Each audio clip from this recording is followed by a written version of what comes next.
Hola gente linda, soy Shibón. Hoy es miércoles 18, pero este video lo estoy grabando un día antes, martes 17. La razón es que estoy peinada. Y cada vez que me peino es algo tan excepcional y además estoy maquillada que lo aprovecho. Esa es una razón. La otra es que mañana voy a estar viajando de Montevideo a Buenos Aires y entonces va a ser imposible hacer un video. Y bueno, eh, les cuento básicamente que me invitaron aquí a Montevideo y a Buenos Aires unos amigos y colegas muy queridos, Alba Rueda y Diego Sempol. Me invitaron a una serie de actividades de muchos tipos.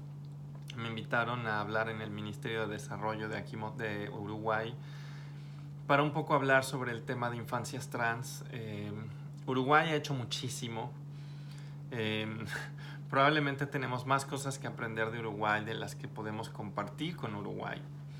Pero bueno, aún así me invitaron para que les contara un poco lo que no solamente yo, sino varios colegas, varios amigos están haciendo con el tema de infancias trans. Eh, Me invitaron un poco para conocer eso, al Ministerio de Desarrollo Social le interesaba. Eso fue una actividad que tuvimos el día lunes. Y luego hubo un seminario en el Seminario de Teoría Queer de la Universidad de la República.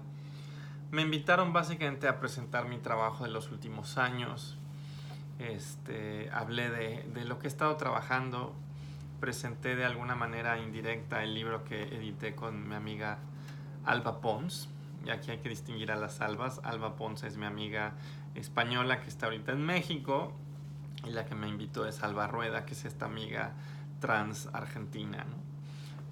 Hoy hubo una serie de actividades con la prensa y bueno, el jueves hay un seminario sobre epistemologías transfeministas y el viernes se me va a hacer una fantasía conocer a la Mocha, el bachillerato autogestivo Mocha Celis, que es un bachillerato trans del cual he leído cosas y me van a dar un tour, cosa que me siento muy honrada de esta oportunidad, ¿no?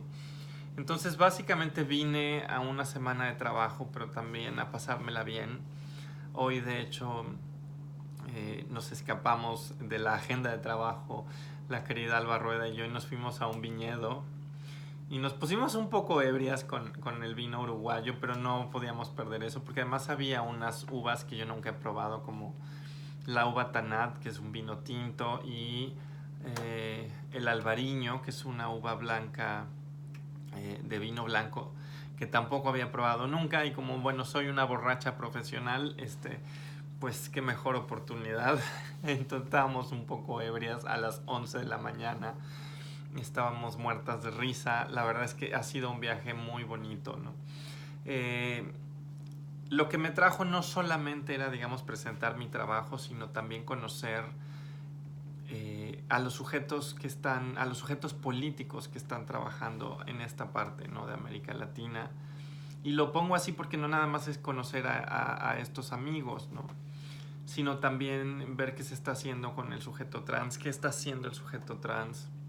También para mí eso era muy interesante. Y sí quiero un poco en este video contar algo que me parece fundamental en este momento en la historia de lo LGBT, de los feminismos y de lo trans en América Latina, que es empezar a hacer un ejercicio de historia comparada, de cómo han sido nuestras trayectorias y cómo esas trayectorias distintas nos han llevado a posiciones políticas distintas, ¿no? En ese sentido, hablar con esta amiga Alba Rueda ha sido muy interesante. Ella se formó con Loana Berkins, con Diana Zacayán.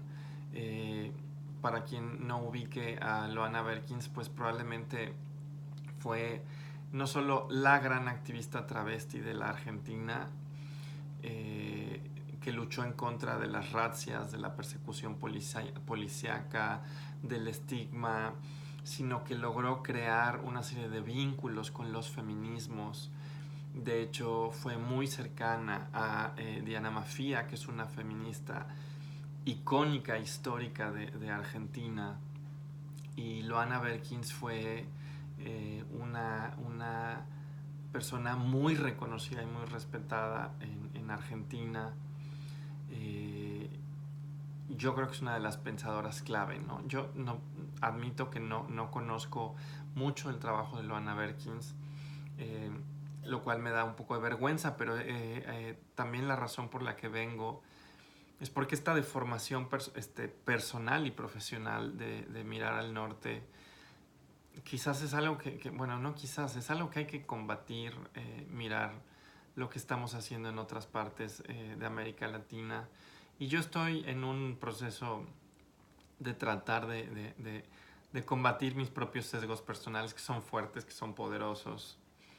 Y esta era una gran oportunidad, así como a principios de año haber ido a Chile, conocer a la banda de la OTD de la Universidad Mayor, también fue una gran oportunidad.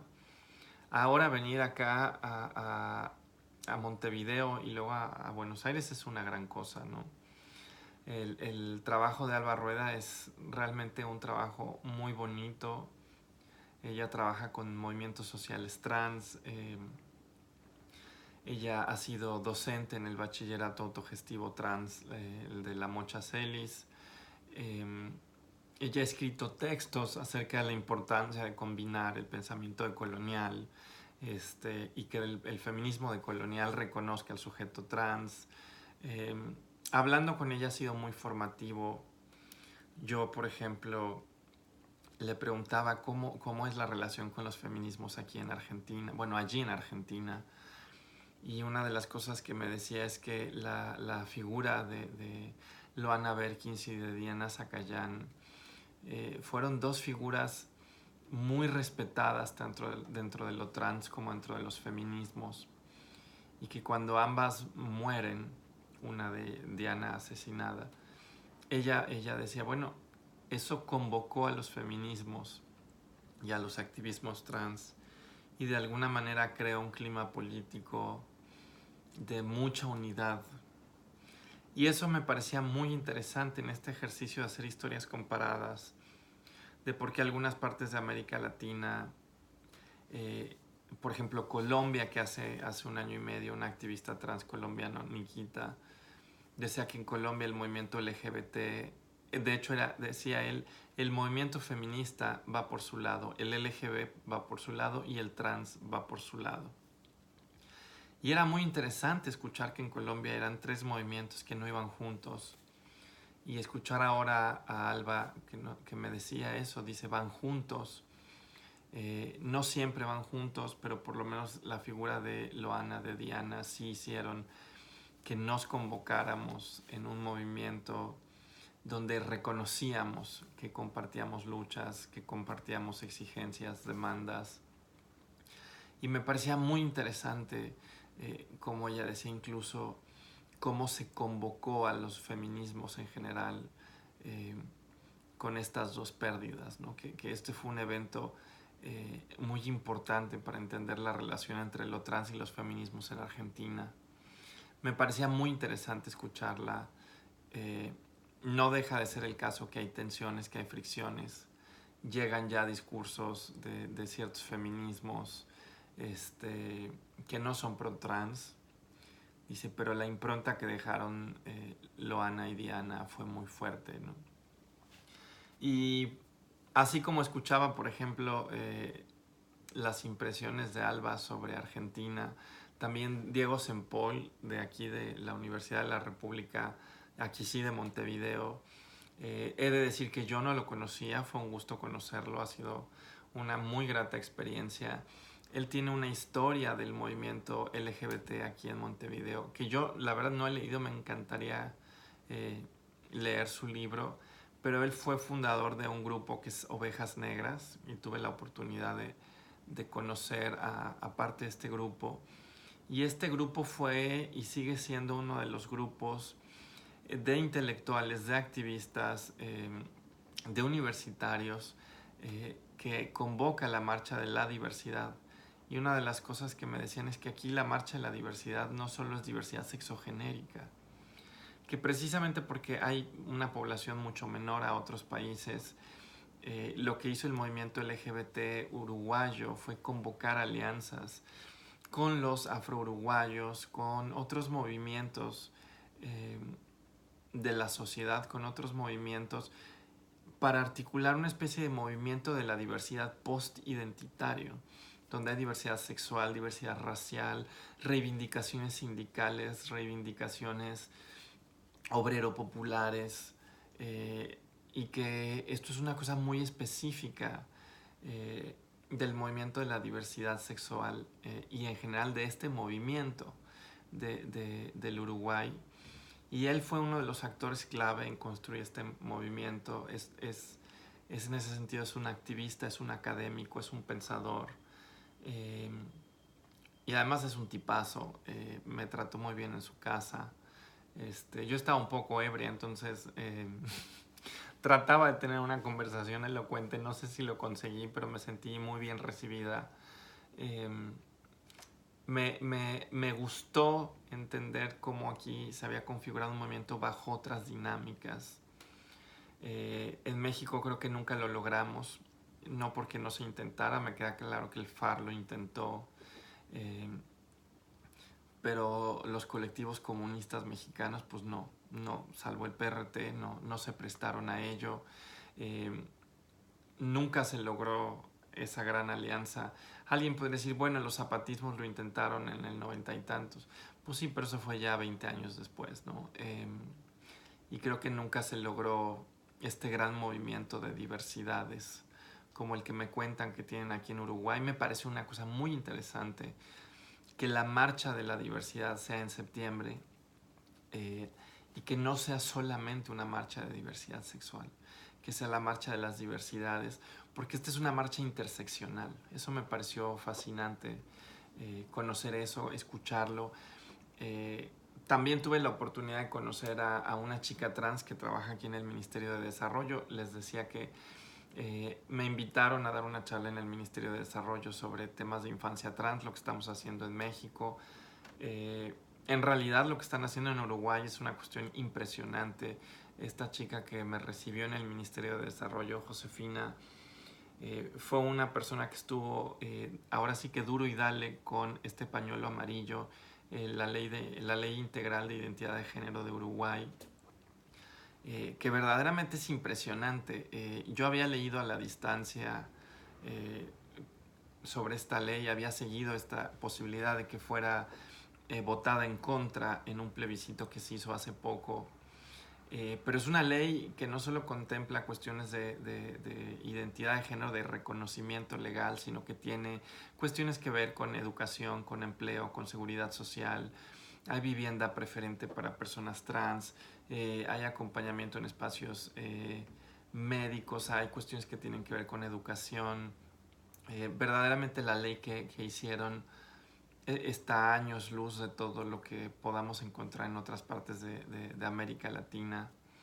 Y bueno, conocer a Josefina también fue un privilegio.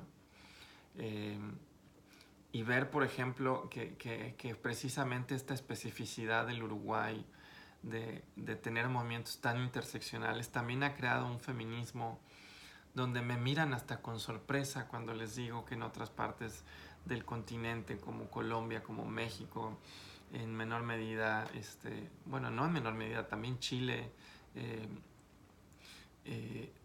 o sea que ahí estamos viviendo tensiones, decisiones, contradicciones. Aquí me miran con una sorpresa y sí conocen que esto esté pasando, pero tienen un feminismo muy interseccional. La importancia, por ejemplo, de las voces afro en el Uruguay. Aquí no se puede construir un sujeto político único precisamente por cómo se han articulado, ¿no? Esta tentación de cerrar y de plegar el sujeto sería más difícil de articular. Eso me pareció muy interesante. Los vínculos con los partidos de izquierda que aquí quizás no se rompieron. No es que en México estén rotos del todo, pero finalmente nos corrimos a una socialdemocracia mucho más urbana, más citadina, más clase mediera. Ahora sí, yo podría decir que hay gente en Morena que quiere recuperar eso, pero bueno, la verdad creo que son muy pocos. Creo que el movimiento LGBT y el movimiento feminista se corrieron a los socialdemócratas en México. Y en ese sentido, esta oportunidad de estar aquí escuchando estas historias, para mí es muy enriquecedora y un poco en este video lo que quiero es compartir eso, esta experiencia de ver cómo se articulan movimientos hermanos en espacios académicos, políticos, en la calle, en otras partes, ¿no? En el caso concreto de, digo, aún no voy a Buenos Aires, pero pues me la he pasado estos días hablando con esta Alba. Verdaderamente es un privilegio conocerla. Ella también apoya, por ejemplo, están apoyando la candidatura de una compa trans, María Pía, y se dan cuenta la importancia que es colocar a voces trans en sitios estratégicos, que no solo hay una política para personas trans, sino construida desde los sujetos trans. Y yo creo que eso es algo que están haciendo no solo en lo político, sino también en este bachillerato autogestivo, donde hay personas trans dándole clases a personas trans. Y con esto no abogo por una especie de separatismo donde ya no escuchemos a otras voces, ¿no? Lo que abogo es por el reconocimiento de la importancia de esta justicia contributiva, donde seamos una voz más que contribuye, que tiene algo que decir, que tiene algo que pensar, que no nada más estamos aquí en calidad de un sujeto a ser salvado, ¿no? Y he encontrado, bueno, pues en Alba, ya lo decía yo, una persona muy cálida. Sí me dice que sí están llegando ya posiciones radicales, cosa que no me sorprende porque esto lo vemos desde México, lo vemos en el Twitter, incluso con este blog maravilloso de este chique no binaria argentina, Lux, que tiene este blog de apostasias de género en América Latina. Pues ahí vemos que la discusión entre el radfem y el transfeminismo también se da en Argentina. Pero Argentina tiene su propia historia política, ¿no? Aquí la dictadura borró a los nacientes movimientos de comienzos de los años 70, los borró realmente. El movimiento tuvo que reinventarse después. Y precisamente por la dictadura y los desaparecidos, el tema de la identidad en Argentina se juega de una manera distinta, ¿no? O sea, las identidades tienen un peso político específico que tiene que ver con un contexto post-dictadura. Y por supuesto está la identidad travesti reivindicada por Loana Berkins. La propia Alba Rueda me compartió un texto que ya leí, donde ella habla de sus propias experiencias. Y claro, aquí hay un sujeto político que, por ejemplo, en México no reconoceríamos, no existe, no se consolidó. Acá sí. Entonces, bueno, básicamente este es un video quizás un poco anecdótico de lo que he estado haciendo acá. Agradezco la enorme oportunidad que me invitaran, porque para alguien tan agringada como yo, es muy refrescante, es tan necesario. Yo peleo todo el tiempo contra mi propia deformación profesional. En filosofía analítica leemos muchas cosas en inglés, en biología igual. Nos cuesta mucho trabajo no hacerlo. Y esto para mí es una sacudida así necesaria, ¿no? Y el objetivo de este video es que importa mucho hacer historias comparadas de los movimientos sociales en América Latina. Importa mucho para entender por qué hay países donde se dan quiebres que en otros no, ¿no? O sea, qué efectos tuvo una dictadura que no tuvo, que no se dio en México, no así vaya, y que tuvimos más bien un priismo ininterrumpido. ¿Qué efectos tiene, por ejemplo, una violencia feminicida tan brutal en México que no tiene correlato en Uruguay ni en Argentina, ¿no? Quizá esta violencia tan extendida en México explica esta necesidad de cerrar a los sujetos políticos, de cerrarlos, de plegarlos sobre sí mismos, de tratar de hacer un sujeto mucho más compacto, menos difuso. Y en Uruguay la historia es otra, ¿no? Entonces, si este video tiene algún sentido, simplemente es hacernos una invitación, siendo yo la primera en interpelarse en la importancia de hacer una historia comparada de los movimientos sociales, del feminismo, de lo LGBT, de lo trans, en América Latina, ¿no? Hay gente que ya lo ha hecho por allí. Gabriel Gallegos, que es un investigador colombiano, tiene por ahí libros, artículos, donde compara las historias.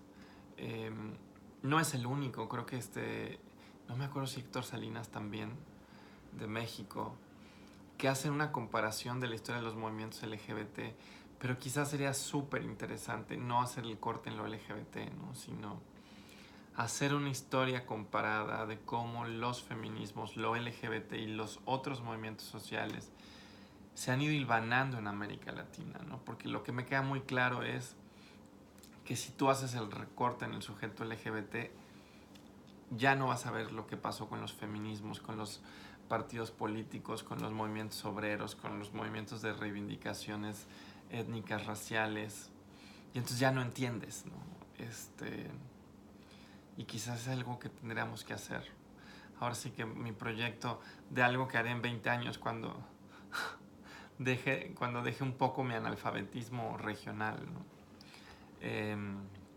Y pues nada, ya les contaré en una semana cómo me fue en el resto del viaje. Nos vemos cuando esté de vuelta en México. Bye bye.